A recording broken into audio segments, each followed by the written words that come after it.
नमस्कार।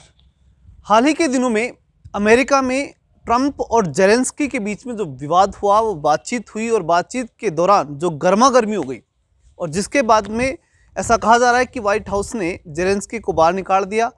जो हेडलाइन बनती है वो कुछ ऐसी बनती है, लेकिन महत्वपूर्ण रूप से हम देखें तो अंतर्राष्ट्रीय राजनीति में ऐसा कई बार हो जाता है जब एक देश दूसरे देश के राष्ट्राध्यक्ष से मुलाकात करता है। दो राष्ट्राध्यक्ष आपस में मुलाकात कर रहे हैं और उस दौर में कुछ बातें जब पसंद नहीं आती तो गर्मी हो जाती है और स्वाभाविक रूप से उसी गर्मी के कारण से फिर उन दोनों देशों में कई बार नहीं बनती और बड़े स्तर पर नहीं बनती। तो ऐसा ही कुछ अमेरिका और यूक्रेन के बीच हुआ। नॉर्मली जानकारी तो यही थी कि भाई जेलेंस्की ट्रंप से मिलने गए और इस बात पर मिलने गए कि अगर रूस और यूक्रेन के बीच शांति वार्ता होती है तो उसमें यूक्रेन की सुरक्षा निश्चित होनी चाहिए।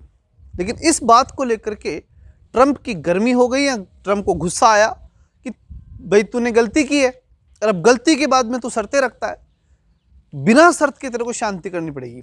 ये बात ट्रंप की तरफ से रखी गई क्योंकि ट्रंप के दृष्टिकोण से यूक्रेन की गलती है कि उसने जो है रूस के साथ अपने संबंध बिगाड़े और इस बात को लेकर के और उसने स्पष्ट कह दिया कि तू बहुत कमज़ोर है। यानी ट्रंप ने कहा जेलेंस्की को यूक्रेन के बारे में कि भाई आपका राष्ट्र जो है वो बहुत कमज़ोर हो चुका और इतने कमज़ोर राष्ट्र को आप चाहे रूस से या हमारे से किसी से भी डालो आरोगे तो तुम्हारी मतलब वो हिम्मत नहीं कि तुम बार्गेनिंग कर सको।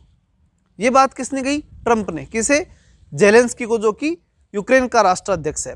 तो कुल मिलाकर के जब इस पूरी कहानी को समझते हैं तो इसमें यह है कि अमेरिका अपना ईगो दिखा रहा है कि भाई मैं कह रहा हूँ वैसा मान ले क्योंकि मैं तेरे से हट जाऊंगा और तू बर्बाद हो जाएगा, और इस प्रकार का कॉन्सेप्ट तो वो देना चाहता था। और जेलेंस्की ये सोच रहा था कि मैंने इतना सब कुछ बर्बाद कर दिया और इतना बर्बाद होने के बाद अगर सुरक्षा भी नहीं लूँगा, क्योंकि अगर मैंने संधि कर ली, समझौता कर लिया और फिर मैं असुरक्षित हो गया, क्या मतलब निकला।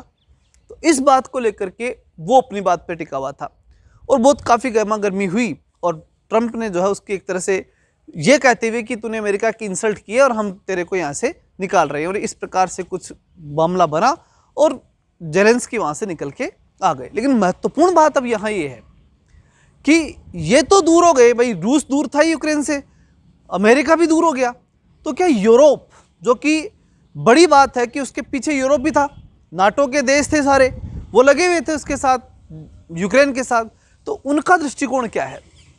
तो सबसे बड़ी बात है कि पूरा का पूरा यूरोप के बाद में कनाडा, ऑस्ट्रेलिया, ये सब देश, ये सब के सब किसके साथ खड़े हैं? यूक्रेन के साथ खड़े हैं और उनके सबके बयान जेलेंस्की के समर्थन में आ रहे हैं और ट्रंप जो है वो यहाँ पर अकेले पड़ते हुए दिखाई दे रहे हैं। मैंने पिछली वीडियो में बताया था कि चाहे कितनी दादागिरी लगा ले, अमेरिका अगर ज़्यादा दादागिरी लगाएगा तो ये दो बातें सामने आएंगी। या तो ऐसा हो जाएगा कि रूस और अमेरिका, ये दो महाशक्तियाँ फिर से एक हो जाएंगी, जो कभी शीत युद्ध से पहले के दौर में, तो 1939 से पहले का समय मान लो कि सबके सब मित्र राष्ट्र एक थे, वो कंडीशन थी। अगर हम माने तो फिर तो ये माने, और लेकिन अब की बार तो फिर कंडीशन पूरी बदलेगी, सारे मित्र राष्ट्र भी एक नहीं हो सकते। हम ये कहेंगे कि भाई एक साइड में तो अमेरिका और रूस जो कि दुनिया की महाशक्तियाँ हैं और एक साइड के अंदर सारे यूरोपीय देश, इस प्रकार से दो धड़े बनते हुए दिखाई दे रहे हैं। या तो ये होगा, या अगर ऐसा नहीं होता है तो ऐसी स्थिति के अंदर अमेरिका को थोड़ा बहुत समय लगेगा, लेकिन कैसे भी करके अमेरिका को फिर से यूरोप के साथ ही खड़ा होना पड़ेगा। और चूंकि इंटरनल प्रेशर जो अमेरिका का है वो हमेशा ये रहेगा कि आप यूरोप के साथ रहो, रूस के साथ जाने की आवश्यकता नहीं है। ये ऐसा इंटरनल प्रेशर ट्रंप के ऊपर पड़ेगा, क्योंकि कभी भी स्वाभाविक रूप से, क्योंकि विचारधारात्मक रूप से अगर हम देखें तो रूस की विचारधारा हमेशा साम्यवादी रही है और इधर अमेरिका की विचारधारा हमेशा पूंजीवाद की रही है, उदारवाद की रही है, जो कि यूरोप से मिलती जुलती है। तो विचारधारात्मक आधार से यूरोप और अमेरिका एक है। चाह कर के भी अमेरिका की जो पब्लिक है वो किसी भी स्थिति में रूस की तरफ नहीं जाना चाहेगी और यूरोप का ही समर्थन करना चाहेगी। और चूंकि यूरोप पूरी तरह से स्पष्ट कर चुका, यूरोप में ब्रिटेन के प्रधानमंत्री ने भी स्पष्ट कह दिया था, इसी प्रकार से फ्रांस के राष्ट्राध्यक्ष ने कह ही दिया था, जो जेलेंस्की ये सब हैं ही, जो हालांकि जेलेंस्की रूस के मतलब एक तरह से कह सकते हैं हिस्सा था रूस का, लेकिन आज की तारीख में वो यूरोप के साथ है। तो कुल मिलाकर के बहुत बड़ा पार्ट है जो कि जेलेंस्की के साथ खड़ा है और ऐसी स्थिति में जेलेंस्की बहुत पीछे आ नहीं पाएगा, क्योंकि उसने बहुत कुछ खो दिया। आप कम से कम सुरक्षा तो अपनी चाहेगा ही चाहेगा। कोई भी देश अपनी सुरक्षा चाहेगा कि भाई इतना युद्ध करने के बाद अगर मैं सुरक्षित भी नहीं हूं तो फिर तो मतलब नहीं, फिर तो युद्ध ही चलने दो। ये तो स्वाभाविक सी बात है। इसलिए ट्रंप की इस बात में सोच जो है वो निश्चित रूप से नकारात्मक जाएगी और इसकी ये पॉलिटिक्स मुझे नहीं लगता कि बहुत ही सफल हो पाएगी, क्योंकि यूरोप का किसी भी तरीके से उसका समर्थन बंद नहीं हुआ और इंसल्ट करके किसी को निकालोगे तो वो ऐसे चलते ही आपकी बात मान लेगा, ये भी संभव नहीं है। अब इसी दौर के अंदर एक बात और सामने आती है कि ये सब तो चल रहा है, लेकिन इन सब के चलने के साथ साथ जब हम देखें भारत जैसे देश या फिर ऐसे देश जो डायरेक्टली इस इश्यू के अंदर जुड़े हुए नहीं थे, जो केवल पीस की बात करते थे, उन देशों की इसमें क्या बड़ी भूमिका रह सकती है। तो देखो, थोड़े दिन पहले की बात है, भारत की भूमिका स्पष्ट है। भारत अपने हितों की रक्षा करेगा और अपने हितों की रक्षा के तहत, हालांकि मोदी जी की खूब आलोचना हो रही है, विदेश मंत्री जी की आलोचना हो रही है, सब आलोचना होती रहती है, ये तो स्वाभाविक और होनी भी चाहिए। आलोचक नहीं तो फिर तो कोई मतलब ही नहीं, आलोचना होनी चाहिए। लेकिन जहाँ तक मेरे समझ में उनकी जो रणनीति आ रही है वो स्पष्ट है कि हम किसी विवाद में फंसना नहीं चाहते। हमारा एक स्पष्ट लक्ष्य है, राष्ट्रहित, और वो पूरा होना चाहिए। अभी किसी टसन में फंसने की हमें कोई बड़ी आवश्यकता नहीं है। ठीक है, जो वहाँ का जो राष्ट्राध्यक्ष से 4 साल बाद बदल जाता है, कल को क्या मालूम अमेरिका का राष्ट्रपति कौन बनेगा, इसलिए इस चक्कर में फंसने में सार नहीं है। इसलिए भारत हाँ हूँ करके काम निकाल रहा है, अपना 4 साल निकाल रहा है और कुछ लेना देना इसमें दिख नहीं रहा इस विषय में। और भारत की एक स्पष्ट नीति है, जो कि हमारे विदेश मंत्री भी स्पष्ट कहते हैं कि रूस से बड़ा मित्र भारत का नहीं है, इसलिए हम रूस को नहीं छोड़ेंगे। ये हमारी एक स्पष्ट नीति है। रूस से हमेशा हमारे संबंध मजबूत ही रहने हैं, मजबूत रखेंगे।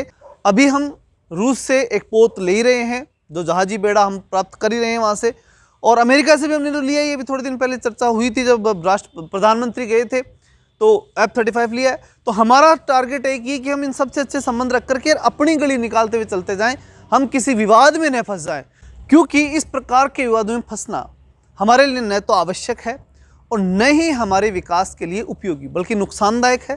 हम पहले भी गुटनिरपेक्ष थे, हमारी अगर पॉलिसी मूल रूप से है तो गुटनिरपेक्ष की, और उस पर बने रहें तो सबसे बेस्ट है। और वही हमारे विकास का शुरू में आधार था और वही आज है।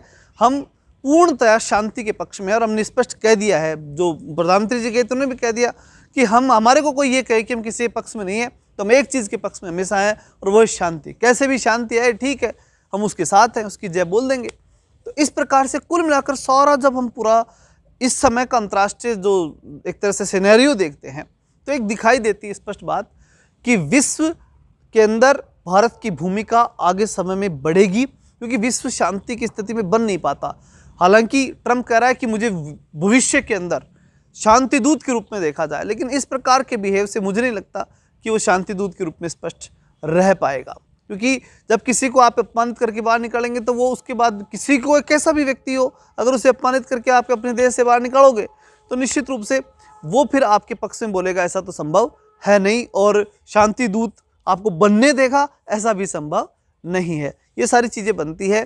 कुल मिलाकर के अब हम ये देखेंगे कि वैश्विक इस पूरे माहौल से व्यापार पे फर्क न पड़ जाए। इस समय जो भारत का पूरा पूरा जोर है वो एक बात पे है कि हम कैसे भी करके विकसित राष्ट्र बन जाएं, और उसके लिए हमें पूरी दुनिया के देशों की सबके सहयोग की आवश्यकता है। इसलिए हम किससे बिगाड़ेंगे नहीं। हमारी तो स्पष्ट स्थिति ये रहेगी, जहाँ तक मेरा मानना है भारत की स्थिति ये रहने वाली है। और अमेरिका और रशिया अगर एक होते हैं तो बहुत बड़ी बात होगी, क्योंकि विचारधारात्मक रूप से ऐसा हो नहीं सकता। और यूरोप का दृष्टिकोण अगर जेलेंस्की के साथ ऐसा ही बना रहा तो मजबूर होकर के और अमेरिका को यूरोप के साथ खड़ा होना पड़ेगा। और ऐसी स्थिति के अंदर आसान नहीं है कि यूक्रेन युद्ध अभी समाप्त हो पाएगा।